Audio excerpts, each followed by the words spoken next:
Hello, hello, hello. This is Gresh from the I Am CEO podcast, and I have a very special guest on the show today. I have Alexis Haselberger of alexishaselberger.com. Alexis, it's awesome to have you on the show. Thanks so much for having me. I'm really excited to be here. No problem. Super excited to have you on. And what I want to do is just read a little bit more about Alexis so you can hear about all the awesome things that she's doing. And Alexis is a time management and productivity coach. She honed these skills during the first 15 years of her career managing operations and HR at several early stage startups where there was always way more to do than people to do it. Alexis believes that work-life balance is essential for everyone, and even though the definition is different for everyone. Through one-on-one coaching, group coaching, corporate workshops, Alexis helps people and teams do more, stress less, and build the balance that's right for them. Alexis, are you ready to speak to the I'm CEO community? I am. Awesome. Let's do it. So the first question I had was to hear a little bit more about what I call your CEO story and what led you to start your business. Sure. Yeah. So as you mentioned in my bio, I spent the first several years of my career, over a decade building startups from the HR and operations perspective. And those are just really fast-paced environments where your priorities have to shift all the time, and you're never going to be able to get done everything on your to-do list because there's just too much. And so what I became, it became evident we all have some sort of superpower, right? We all have something that we're better at than other people. Mm-hmm. And the thing that I am better at than other people in general is the ability to sort of get a lot of stuff done, be very productive, and not burn out. And that's the key, the not burning out key. And so I found myself helping a lot of people along the way with this sort of stuff. So started to do some productivity workshops within the companies, was working with people one-on-one about, how do you build a task list that works for you and so that nothing slips through the cracks, that sort of thing. And eventually the last startup, as startups go, when the last startup I worked for, we decided to shut it down, I realized that this time management and productivity stuff was not only by far the most interesting part of my job, because I'm a real geek about this sort of stuff, but also it was the most impactful for other people. And so I decided to codify all of it, build out curriculum, and open up a coaching practice so that I could do the part that I find fun and the part that really changes people's lives in a more significant way more often, and sort of leave the rest of the corporate stuff behind. Yeah, that makes perfect sense. But I absolutely love that because, I always say time is the most sacred resource. So we're always trying to figure out, we all have the same amount of time.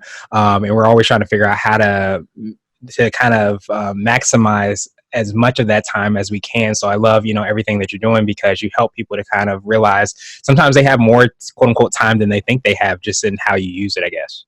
Right. Yeah, totally. And also it's about learning how to use your time in a way that's consistent with your goals and your values, whatever those are. Right. And so that really is going to be very different for each person. Those 24 hours are going to be split up in a different way. Right. Absolutely. Absolutely. So could you take us through, I guess, what happens when someone, reaches out to you and how you kind of support these clients you work with?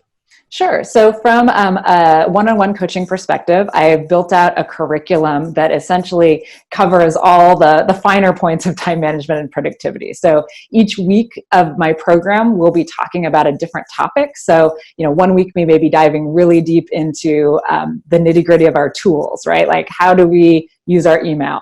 How do we use calendaring? What about Slack and all those messaging systems? Like, are we using those in a way that supports us or in a way that's distracting to us? And how can we better use those? We'll have a week on habit building, a week on focus, one on efficiency. In between all of these sessions, we are implementing different strategies and techniques that work for each person based on who they are and what their tendencies are. And then we have a chance to sort of iterate, experiment, because not everything's going to work for every person. Not everything, almost everything takes more than one iteration to get right. Right? And so then my clients also have access to me, unlimited between sessions to sort of troubleshoot things, get clarity on things, and move forward so that by the end of the program, everyone has a personalized productivity system that works for them, but they also have the underlying skills and sort of the science behind building habits so that when their life inevitably changes, right, they get a bigger job, they get a promotion, their team doubles, they have a baby, they get married, who knows? Lots of things can happen, but one thing's for sure is that life changes. Yeah. They can then sort of reform their process and their system with the skills that they already have to meet their new set of circumstances. Nice. I absolutely love that. And especially too, because like you said, change is inevitable. It always happens. But do you find that your clients also have a greater awareness of themselves, which kind of helps to make those tweaks or changes if a baby happens or if they double their team or something like that? Yeah, I definitely do. And I actually start out every engagement with a client with a session that I call Know Yourself Better Exactly As You Are. And Mm. so we address, several different sort of components of our personality and circumstances that may affect our productivity and time management, like, our chronotype. What is our body clock? It's not reasonable to tell a night person that just wake up at 5 a.m. and, you'll be fine, right? Like, that's not going to work. Right. It's a recipe for failure. Mhm. About expectations, like internal versus external expectations, and whether someone needs external accountability or not. What your learning style is, right? If you're an auditory learner versus a visual learner versus kinetic, like, you can use that to your advantage, and you may not really be aware that that's something that you can actually, use to help you do things faster, more efficiently, etc. Yeah, that makes perfect sense. And I absolutely love that because you always hear, this is how I was able to be successful. So this person woke up at 4 a.m. So that means I need to wake up at 4 a.m. But sometimes when you do that, then all of a sudden, like you said, you want to be able to sustain that. So I can only wake up at 4 a.m. that day. And then the rest of the week, I'm just, out of whack. So that doesn't Right. necessarily work for me or for, whoever might be. Right. Yeah. And we want to create a system that's easy and convenient for us and for who we are, because I think we all know that about ourselves, right? If it's easy and convenient, we'll do it. If it's not, we won't stick with it. Absolutely, absolutely. So, you might have already touched on this, but I want to ask you for what I call like your secret sauce. What do you feel kind of distinguishes you or sets you apart? Yeah, I mean, we kind of did touch on that, but I do feel Yeah. like my approach, my sort of personalized approach, really makes a difference, because I think a lot of people, they've read a lot of people that I work with are super successful people, right? They've read all the books, they've downloaded a lot of apps, and for whatever reason, it's still not, they haven't found what works for them yet. And if they had, then they wouldn't come to me, right? Like, if they could do it on their own, then they wouldn't come to me. And so I approach everyone as a sort of a unique individual. Even though we're going through the same set of curriculum, that doesn't mean that I'm going to recommend the same techniques for every single person, right? We need to, like, work on who you are and then build around who you are, instead of trying to shove someone into, a system that may or may not work for them. Yeah, that makes perfect sense, and definitely correct me if I'm wrong. But do you find that people that are very driven and have read all the books, downloaded all the apps, have all the apps on their phone, all that stuff, do you find that maybe because they're sometimes too close to it, it's hard to kind of get that perspective of this is probably who you are, and maybe you want to tweak this to use it this way or that way, or maybe not use this but use that? Do you find that that's what happens?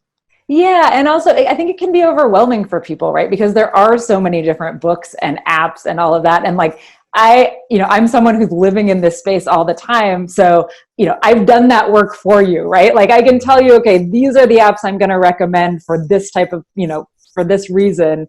Let's, start. I always start everything from a place of simplicity as well. So it's like, let's do as few buckets and as few things as possible, only add complexity where complexity is necessary, right? Mm. And get rid of all the rest.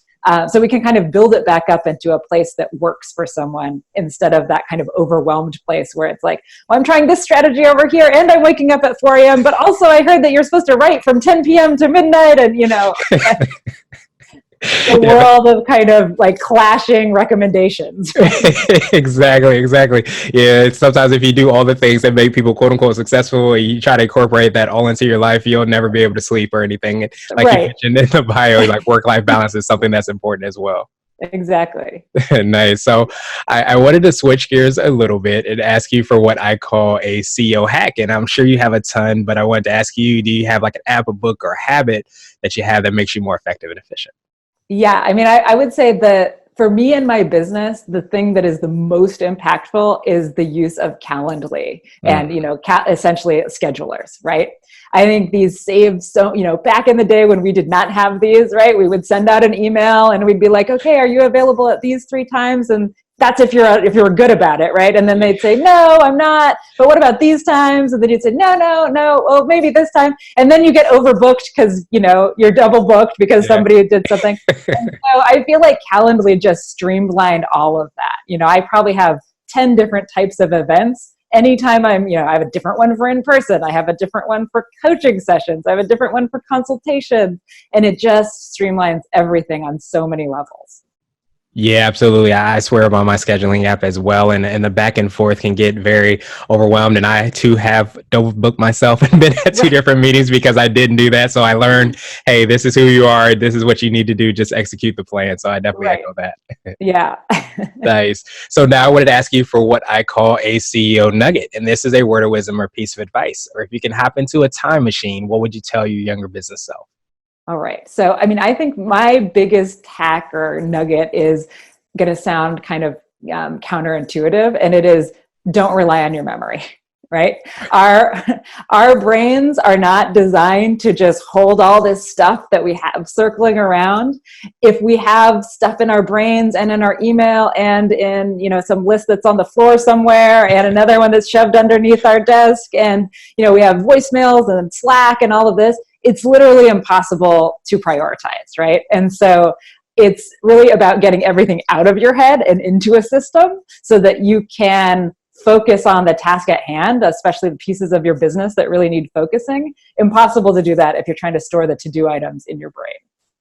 Yeah, absolutely. And I've learned the hard way is that sometimes, you try to hold as many things as possible because you think you're superhuman sometimes, but, we're all human. So there's a limit to the amount of things that you can hold on. So why not, leverage certain systems or processes so that you can take that all over your brain so you can kind of focus on the big picture type things sometimes. Right. And be able to just focus on the task at hand instead of remembering, oh yeah, I'm supposed to pick up the milk or whatever it is that interrupts you in the middle of writing your blog post. Right? Exactly. That makes sense. So now I wanted to ask you my absolute favorite question, which is the definition of what it means to be a CEO. And we're hoping to have different quote unquote CEOs on the show. So I want to ask you, Alexis, what does being a CEO mean to you? So I'm going to actually take this from an old boss that I had. And he used to say, being the CEO means chief everything officer. And what I took from that, and I don't know if this is what he meant or not, but what I took from that is that when your company is small and you're the only one, it means you really are the chief everything. You're doing everything, right?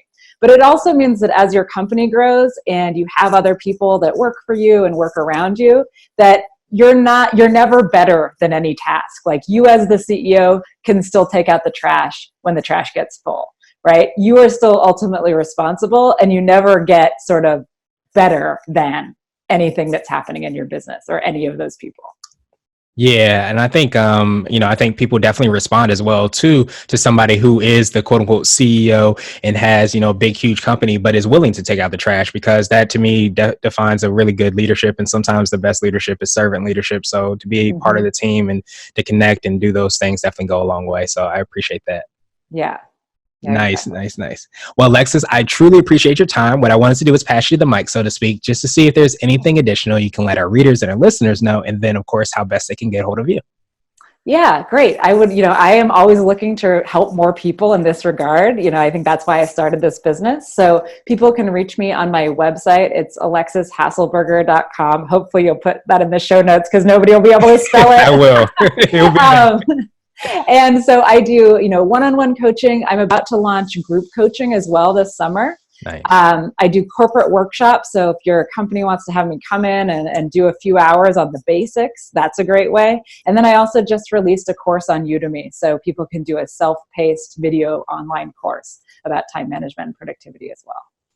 Awesome. And we'll make sure to have those links in the show notes as well, so that you can make sure that you don't have to spell it wrong, as I probably will sometimes do. So you just click down and then you can find everything that Alexis is doing. But Alexis, I appreciate you. I love the topic, love everything you're doing. Time is precious, and I appreciate you. I hope you have a great rest of the day.